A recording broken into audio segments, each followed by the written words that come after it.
Assalamualaikum warahmatullahi wabarakatuh. Kembali lagi bersama saya tentunya Hilman Bunyamin di channel Cancer. Mari kita isi logika supaya hidup kita merdeka. Tentunya kali ini berkesempatan mendatangkan narasumber sekaligus bisa mengisi dan tentunya memberikan referensi-referensi tentang edukasi. Bagaimana kabarnya sahabat Ali? Baik, alhamdulillah. Sahabat Ali, sekarang sedang berproses di mana nih sahabat Ali ataupun kehidupannya sehari-hari? Kalau mungkin proses ya, jadi katakan saya proses di organisasi PMII yang alhamdulillah sampai saat ini saya masih bisa berproses di PMII itu sendiri. Itu mungkin. Nah, untuk PMI sendiri apa itu?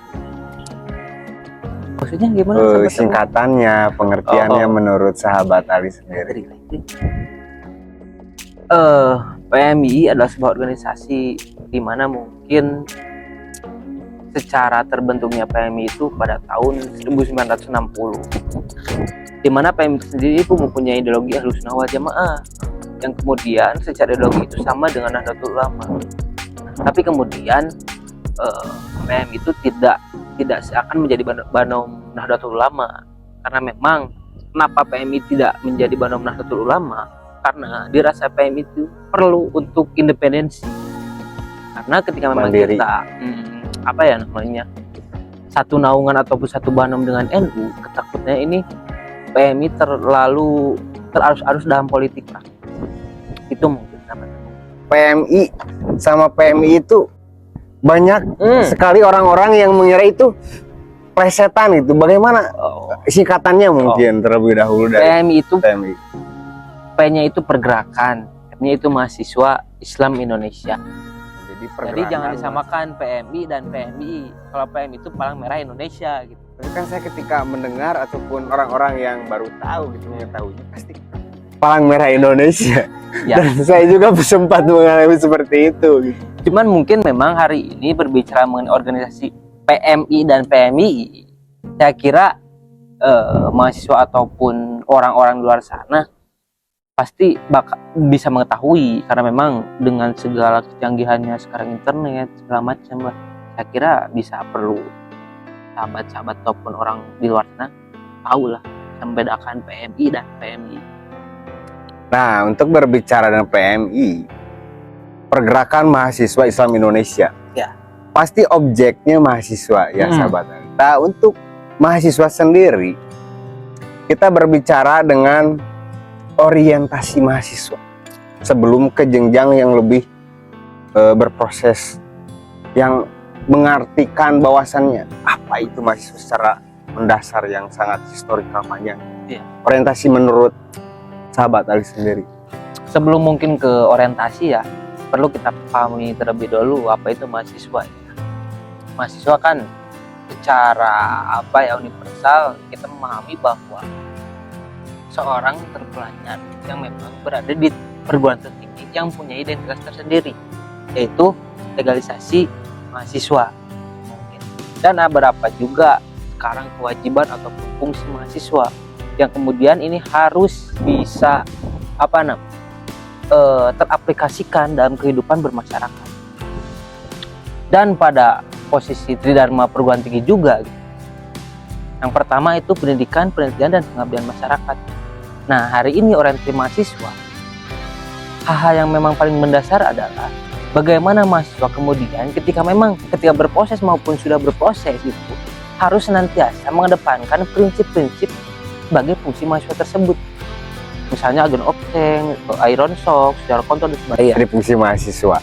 Nah, untuk yang lain, yang mahasiswa, yang notabene mungkin sahabat Ali bisa mengartikan apa sih trifungsi mahasiswa, perspektif sahabat Ali. Perlu kita sadari bersama, karena memang kan perubahan antara siswa ke mahasiswa itu, kalau misalkan di kampus-kampus umum pasti ada, kalau di Unsil sendiri kan saya mahasiswa Unsil, ada ombus, orientasi mahasiswa baru. Nah, di sana mahasiswa baru itu dipupuk untuk mengenal mahasiswa. Apa sih mahasiswa? Apa sih fungsi mahasiswa? Dan kemudian apa yang harus dilakukan mahasiswa ketika misalkan di kampus ataupun ketika memang sudah di kampus. Karena bahasanya berbicara mahasiswa itu salah satu penyambung lidah masyarakat. Bagaimana kemudian mahasiswa hari ini mampu menyampaikan aspirasi-aspirasi, mampu menyampaikan aspirasi yang memang dirasa mempunyai keresahan masyarakat ini.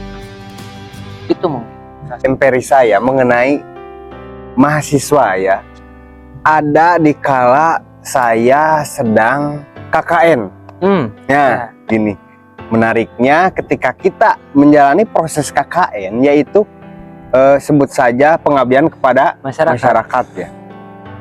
Nah, di sana perspektif dari masyarakat sendiri bahwasannya mahasiswa itu multi talenta, multi talent ya.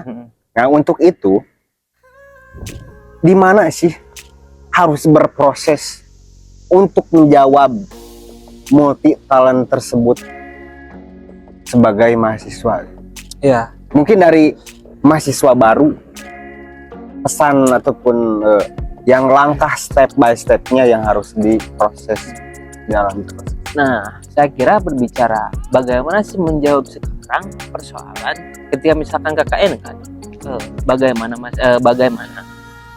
mahasiswa bisa memfasilitasi masyarakat, karena yang ditahu masyarakat mahasiswa itu tahu segalanya dan bisa segalanya itu kan. Saya kira berbicara mengenai ruang lingkup kampus, walaupun memang misalkan di background akademik ataupun jurusan misalkan FKIP, itu kan berbicara mengenai keguruan. Nah, daripada hal itu gitu, teman-teman mahasiswa misalkan yang di FKIP itu harus sering bergaul gitu, ke adaptif gitu. Ya, fakultas pertanian, fakultas teknik segala macam. Nah, di sana mungkin kita bisa berdiskusi ataupun bisa mempelajari satu sama lain gitu. Bagaimana kemudian misalkan saya dengan sahabat Abung, saya teknik, sahabat Abung FKIP gitu. Nah, bisa sharing gitu. Kita lintas. Iya, gitu ya. Lintas jurusan. Jurusan gitu, ya. Bukan saja jurusan tapi lintas universitas. Nah, itu bisa saja itu. Karena itu memang feedback salah satunya mungkin sama tadi. Jangan sampai mahasiswa sekarang itu jadi kalau misalkan kata bahasa Sunda itu bauan. Nah, jadi mahasiswa itu sebetulnya ya kita melebur gitu. Karena kan ada yang memang ya kalau misalkan di PMI kan ada materi atau di kampus. Ya, teman-teman mungkin salah satunya ya mempelajari ruang lingkup kampus ataupun saling mengenal karakter masing-masing dan tipologi mahasiswa berkarakter yang beda-beda, itu menjadi acuan ataupun teori yang memang bisa diaplikasikan di kehidupan, yang kemudian mungkin dalam proses KKN ini teman-teman bisa saling berdiskusi, teman-teman bisa mengaplikasikan apa yang kemudian menjadi teori-teori yang kemudian Nah, dan bagi saya berbicara KKN itu sebetulnya pengabdian ya. Cuman sekarang di universitas khususnya di Kota Tasik itu, kalau KKN itu terkesan seremonial saja gitu. Karena memang maksudnya seremonial bagaimana? Karena memang waktunya itu ditentukan hanya 40 hari kalau nggak salah, 1 bulan lebih lah ya. 1 bulan lebih. Nah, berbicara pengabdian sebetulnya ya ketika memang posisi ini benar-benar ada kebijakan ataupun pengaplikasian mahasiswa, saya kira minimal 3 bulan lah. Karena yang pengalaman saya ketika KKN cuma 40 hari, itu waktunya hanya kita mengenal, membuat agenda dan mengaplikasikan, tapi esensi yang didapat itu kurang. Nah, mungkin ini menjadi bahan kajian kita juga gitu. Maksudnya kan berbicara pengabdian itu ke masyarakat tidak ada akhirnya menurut saya pribadi gitu. Tapi kemudian kan ini program universitas yang kemudian harus dijalankan. Cuman memang ada beberapa hal yang memang menurut saya ini minimalnya untuk KKN 3 bulan. Itu mungkin. Ini sahabat Ali,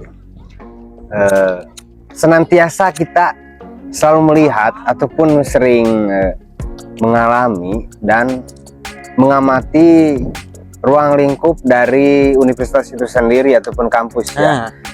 Ada beberapa jenis yang mungkin saya mohon maaf jika ada yang terlewat mungkin ya, untuk saya sebutkan, yaitu organisatoris, akademik, dan hedonis. Nah, untuk kategori mahasiswa itu sendiri, supaya bisa mendalami apa sih mahasiswa itu sendiri dan bisa mengimplementasikan dari kampus itu sendiri. Dari mana sih awal prosesnya gitu untuk mahasiswa yang mungkin baru masuk ya, maba mahasiswa baru gitu. Pertama mungkin ada dua kategori cara berproses ya. Untuk si maba ya, objeknya si maba. Pertama itu dari internal si maba sendiri, yang kedua dari eksternal, yaitu orang yang memang apa ya namanya, kalau misalkan orientasi mahasiswa baru di Unsur itu namanya panitia lah untuk ombus. Nah saya kira perlu input outputnya itu yang jelas. Pertama, kita tidak bisa menyalahkan sepenuhnya si maba. Yang kedua, tidak bisa menyalahkan sepenuhnya ENA sebagai panitia untuk mendidik misalkannya, karena kan orientasi itu pengenalan kampus. Perlu ada output dan input yang jelas. Kalau misalkan sekarang ketika memang misalkan di Unpr kan ada PKKMB ya.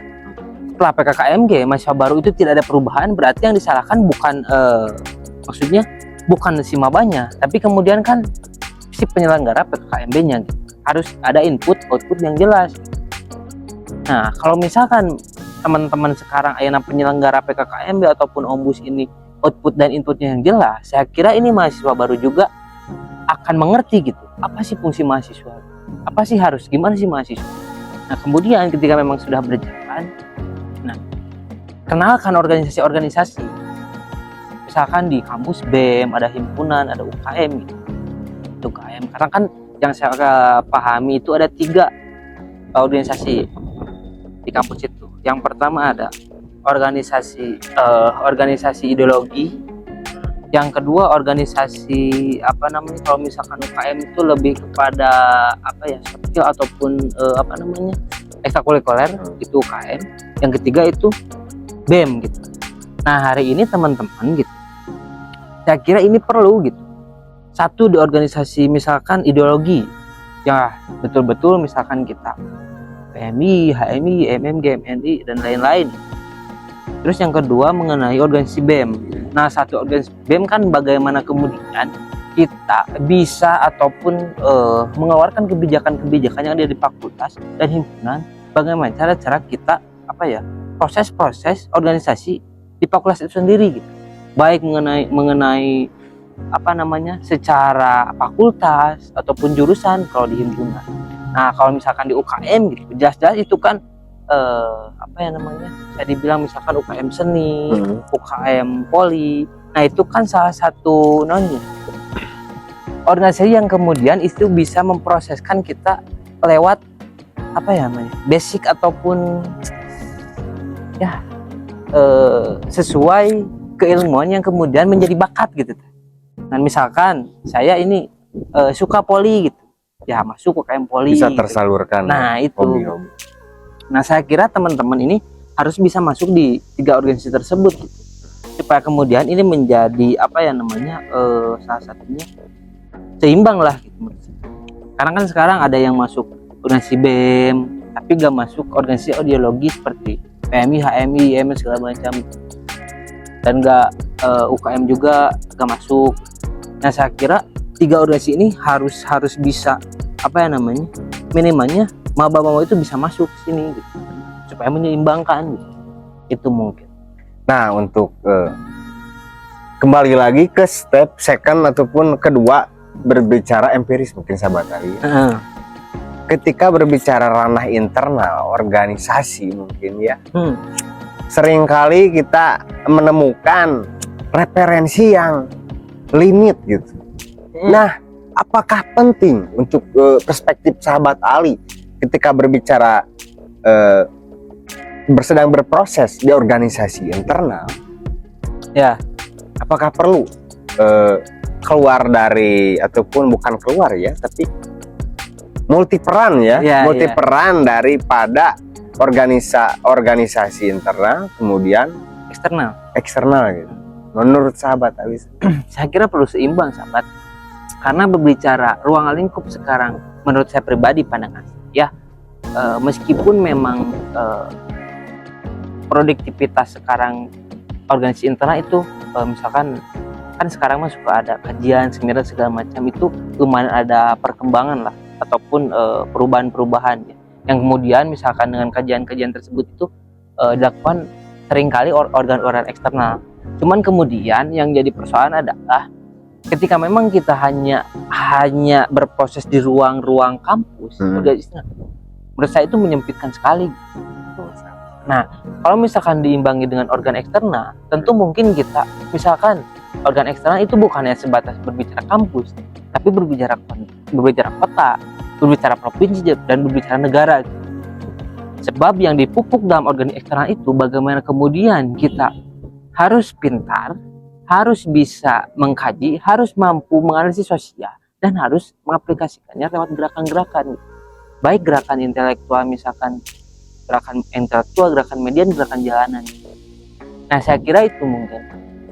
Nah, untuk pembahasan yang barusan dibahas, kita kembalikan lagi kepada objek mahasiswa. Ya. Seringkali pasca dari transisi mungkin ya siswa menuju ke mahasiswa itu adaptasi tidak gitu. Ya, nah, untuk mengembalikan orientasi hal tersebut, bagaimana sih untuk meluruskan hal itu gitu? Bahwasanya menyadari bahwasanya mahasiswa itu harus seperti apa, harus bagaimana, harus sebagaimana mestinya gitu.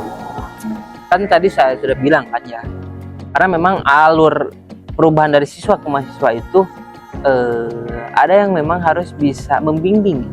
Ya salah satunya kan dalam PKKMB, misalkan dari Unsur di Ombus, dan kemudian masuk kepada fakultas kan ada MABI, masa bimbingan, pengenalan kampus, mahasiswa seperti apa. Ya saya kira maba-maba harus mengikuti hal itu, supaya kemudian mengerti gitu. Mohon maaf mungkin bukan apa-apa ya, saya sering kali melihat mahasiswa yang memang kuliah pulang, meskipun memang kupu-kupu kalau misalkan dibilang, tapi kemudian saya bisa tidak menyalahkan sepenuhnya kepada mahasiswa tersebut. Ya siapa tahu kan misalkan kuliah pulangnya membantu orang tua ataupun mengurus bisnis ataupun segalanya. Tapi kemudian jangan lupa akan esensi mahasiswa tersebut. Fungsi mahasiswa yang tadi saya sebutkan. Ya sebagai mahasiswa harus seperti apa? Mungkin pembahasan dari orientasi mahasiswa. Semoga kalian yang menonton ini tidak puas. Ya. Karena kita berikan deskripsi daripada bagaimana sih berproses dan menguatkan orientasi mahasiswa sebagaimana mestinya.